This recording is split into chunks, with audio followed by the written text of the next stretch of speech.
Hello friends. तो इसमें मैं आपको बताऊंगा कि प्रतियोगी परीक्षा जो होती है कॉम्पिटिटिव एग्जाम, तो उसके लिए सेल्फ स्टडी। तो इसमें होगा how to do self study for competitive exam. तो इसमें मैं आपको बताऊंगा कि बहुत सारा स्टूडेंट को ये लगता है कि वो कोचिंग नहीं जा पाते या फिर कोचिंग नहीं करने की वजह से वो एग्जाम नहीं निकाल पाते, या फिर जो कोचिंग लेते हैं या कोचिंग करते हैं तो उनके पास ज़्यादा एडवांटेज होता है। तो ये चीज़ें मैं इसमें आपको बताऊंगा कि कोचिंग के बिना आराम से हो सकती है चीज़ें और अच्छी से हो सकती है, और आप इसको ये चीज़ें आपको फॉलो करनी है अगर आप कॉम्पिटिटिव एग्जाम का तैयारी करते हैं। और बिना आप किसी भी कोचिंग के, आपको मैं बता रहा हूँ, अच्छे से सिलेबस कंप्लीट होगा और अच्छे से आप अच्छा खासा नंबर लाइएगा किसी भी एग्जाम में। एक कॉम्पिटिटिव एग्जाम का ही बात नहीं कर रहा, किसी भी एग्जाम में चाहे कोई भी नॉलेज भी आपका अच्छा खासा गेन होगा, जो कि कोचिंग करते हैं उनसे अच्छे से गेन होगा, ये मैं आपको बता। और इतनी बातों को आपको फॉलो करनी है ताकि आप लोग अच्छे से समझ पाए कि बिना कोचिंग की चीज़ें हो सकती हैं। और बहुत सारा जो आप यूपीएससी पीसीएस का एग्जाम देखे हैं उसमें मोस्टली वही स्टूडेंट क्लियर कर पाते हैं जो कि कभी कोचिंग नहीं। कुछ ही ऐसे स्टूडेंट हैं जो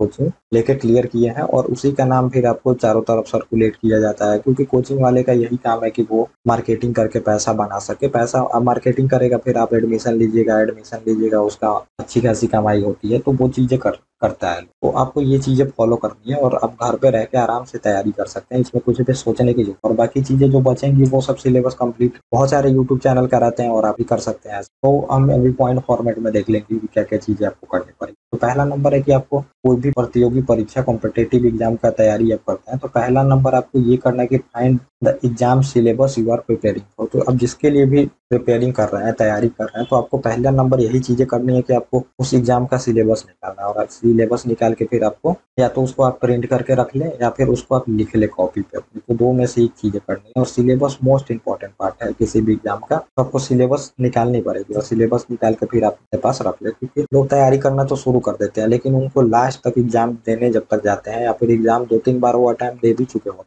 तब तक उनको सिलेबस के बारे में पता नहीं। वो चीजें आपको नहीं करनी है। सिलेबस के बारे में आपको पता होनी चाहिए और वो आपको पता करना पड़ेगा धीरे धीरे। सर्च करके करिए या फिर जो वो एग्जाम का वेबसाइट होगा वहां से आप जाके उसको देख सकते हैं। वहां पे डाला होता है कि क्या एलिजिबिलिटी होनी चाहिए इस एग्जाम को देने के लिए, तो वो चीजें वहां पे लिखी रहती है। तो वहां से आप लेके फिर लिख सकते हैं या फिर आप उसको प्रिंट करके रख ले, तो आपको ज्यादा फायदा हो सकेगा वहां पे। तो ये चीजें करनी है पहले कि आपको सिलेबस निकालो। और दूसरी चीज आपको करनी है कि solve past 20 year paper of that exam. तो आपको दूसरा नंबर ये काम करना है कि उस एग्जाम का 20 सालों का प्रीवियस ईयर पेपर करना है। ये नहीं कि बनाने के मकसद से करना है कि आपसे क्वेश्चन बनते हैं, आपको बस मोस्टली एग्जाम का ट्रेंड देखना है, क्वेश्चन का ट्रेंड देखना है कि किस टॉपिक से किस टाइप के क्वेश्चन आता है। ये चीजें आपको पहले से पता होनी चाहिए कि किसी भी टॉपिक के बारे में किस टाइप का एग्जाम में क्वेश्चन पुट किया जाता है। तो पुट किया जाता है तो आपको पता होनी चाहिए कि ये ट्रेंड है। किसी भी टॉपिक को आप जब पढ़ने जाइएगा तो आपको पहले से दिमाग में रहेगा कि ये टॉपिक से इतना डेप्थ में कभी भी एग्जाम में नहीं पूछा जाता। तो अगर कोई टीचर आपको पढ़ाता है या फिर अगर कहीं यूट्यूब पे ही क्लास देखते हैं तो उसमें आपको पता चल जाएगा। जो टीचर अननेसेसरी चीजों को पढ़ा रहा होगा, उतना डेप्थ में ले जा रहा होगा, जो एग्जाम आपका फैक्चुअल है वो कॉन्सेप्चुअल पढ़ा रहा है, कॉन्सेप्चुअल एग्जाम है फैक्चुअल चीजें पढ़ा रहा है, तो वो आप समझ जाएंगे वहाँ पे कि कभी भी जो एग्जाम में इस टाइप का क्वेश्चन नहीं आया तो आप उस पार्ट को स्किप कर देंगे या फिर उस टीचर को ही चेंज कर देंगे। तो ये चीजें आपको समझ में आएगी कब, जब आप एग्जाम का ट्रेंड देखें, क्वेश्चन का ट्रेंड देखें कि किस टाइप का क्वेश्चन आता है। तो वो आपको पता चलेगा जब आप 20 या 30 साल का प्रीवियस ईयर पेपर करेंगे उस एग्जाम का, तो आपको पता चलेगी। तो ये चीजें आपको करनी है, दूसरी चीजें। और तीसरा है कि find one book that cover your entire syllabus. तो एक बुक एक सब्जेक्ट के लिए आपको ढूंढनी है जिसमें ज्यादा से ज्यादा चीजें कवर हो। तो बहुत सारा बुक जो लिखा गया है वो आपके एग्जाम के लिए नहीं लिखा है ऑथर, तो उसको भी सजेस्ट किया जाता है, तो वो आपको पढ़नी है, लेकिन आपको अपने सिलेबस के अनुसार ही चीजें पढ़नी है। अगर सिलेबस में दी गई है तो वो चीजें पढ़नी है, नहीं दी गई है तो नहीं, ये करना है। और दूसरा, बहुत सारा जो मटेरियल भी आपको मिलता है जैसे कि वो स्पेसिफिक उसी एग्जाम के सब्जेक्ट के लिए लिखा होता है, तो वो बुक भी आप प्रेफर कर सकते हैं जो अच्छी बुक हो। बुक भी आपको ढूंढना है, अच्छी बुक होनी चाहिए। ये नहीं कि कोई भी बुक आप उठा के फिर उसको पढ़ने लगे और कंप्लीट करें। तो बुक भी आपको पता होनी चाहिए किस बुक आपको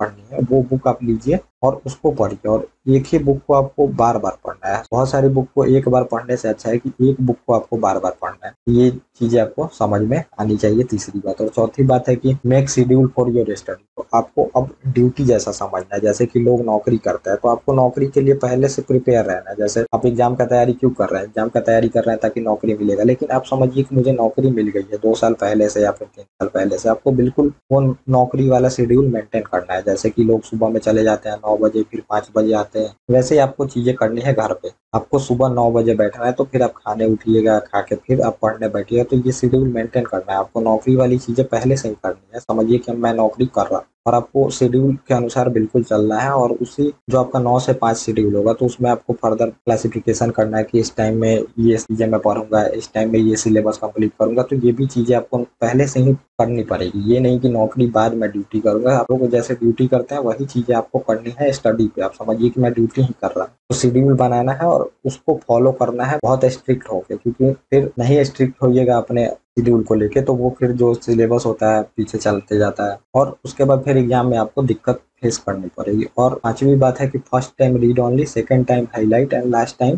जो थर्ड टाइम होगा मेक नोट्स। तो जो बुक पढ़ने का तरीका है, ये जो मैंने लिखा है 5वां पॉइंट, तो ये बुक पढ़ने का तरीका है कि बुक को आपको कैसे पढ़ना। पहले टाइम तो आपको करनी है कि रीड करनी है बस। जो बुक आपने चूज किया है उसको फर्स्ट टाइम रीड करिएगा, सेकंड टाइम उसको हाईलाइट करिएगा, थर्ड टाइम आप नोट्स बनाइएगा। मतलब कि जो बुक होती है तो फर्स्ट टाइम उसको आपको बस रीडिंग मारना है, ये नहीं कि फर्स्ट टाइम में नोट्स बनाइएगा। नहीं तो आपको बहुत सारी चीजें उसमें इंपॉर्टेंट लगेंगी और बुक से बड़ा आपका नोट्स हो जाएगा। तो नोट्स बड़ा होगा तो फिर आप क्या कर पाइएगा कि उसको रिवीजन नहीं करिएगा। रिवीजन नहीं करिएगा तो नोट्स बनाने का कोई फायदा है नहीं। तो इस वजह से नोट्स होनी चाहिए छोटी होनी चाहिए। तो नोट्स छोटी कब होगी, जब आपको चीजें समझ में आएंगी कि ज्यादा चीजें इंपॉर्टेंट नहीं, इन चीजों को ऐड करना चाहिए, तो वो आपको पता चलेंगी जब आप 2-3 बार बुक को पढ़ लें। तो सेकंड टाइम में भी आपको नोट्स नहीं बनानी, सेकंड टाइम में आपको हाईलाइट करना है, जो मेन टॉपिक होता है उसको हाईलाइट कर लेंगे। और थर्ड टाइम में आप नोट्स, उस टाइम आपको बहुत कम से कम चीजें जो होती हैं वो इंपॉर्टेंट लगेगी और उसी चीजों को आप लिखिएगा जो कि इंपॉर्टेंट है। बहुत सारी चीजों को आप ऐड नहीं करिएगा। तो ये 5वां पॉइंट आप याद रखिएगा कि बुक आपको तीसरे बार में नोट्स बनाना। नोट्स भी बनाने का तरीका है जो कि मैंने आपको बताया है, तो वो आप चैनल पे जाके देख सकते हैं कि नोट्स कैसे बनाना, नोट्स कैसे बनाना है ताकि अच्छा नोट्स बन सके आपका। तो ये भी चीज आपको वहाँ पे समझ में आएगी। छठी बात है कि क्या नो होगा, तो know the current affair trend of the exam and how the question ask more factual और कॉन्सेप्चुअल। ये चीजें आपको समझनी पड़ेगी। तो आप किस एग्जाम का तैयारी करते हैं उसके करेंट अफेयर पार्ट को भी आपको देखना पड़ेगा, क्योंकि करेंट अफेयर का जो एग्जाम में आप देख रहे हैं तो वो ज्यादा चीजें अब करेंट अफेयर से पूछी जा रही है। तो करेंट अफेयर पे भी आपकी स्ट्रेटेजी होनी चाहिए। करेंट अफेयर आपको देखना है कि एग्जाम का आप किस चीज का तैयारी कर रहे हैं, फैक्चुअल चीजें ज्यादा पूछी जा रही हैं या फिर कॉन्सेप्चुअल। तो यूपीएससी में आप देखिएगा तो कॉन्सेप्चुअल चीजें पूछी जा रही हैं, पीसीएस में थोड़ा फैक्चुअल आता है और उससे भी एसएससी जीडी और दरोगा एसआई इन सब एग्जामों में आप देखिएगा तो फैक्चुअल क्वेश्चन आते हैं। तो वो आपको पहले समझनी पड़ेगी। फैक्चुअल है तो आपको वन लाइनर जीके आपको करंट अफेयर का याद करना है, और दूसरा जो कॉन्सेप्चुअल है तो आपको डेप्थ में जाना पड़ेगा, किसी भी टॉपिक के बारे में आपको चीजें समझनी पड़ क्या पूछ रहा है। तो इस पे ध्यान देना। और ये चीजें आपको कैसे पता चलेंगी, आप प्रीवियस ईयर पेपर किए हैं, आपको पता है पहले से किस टाइप का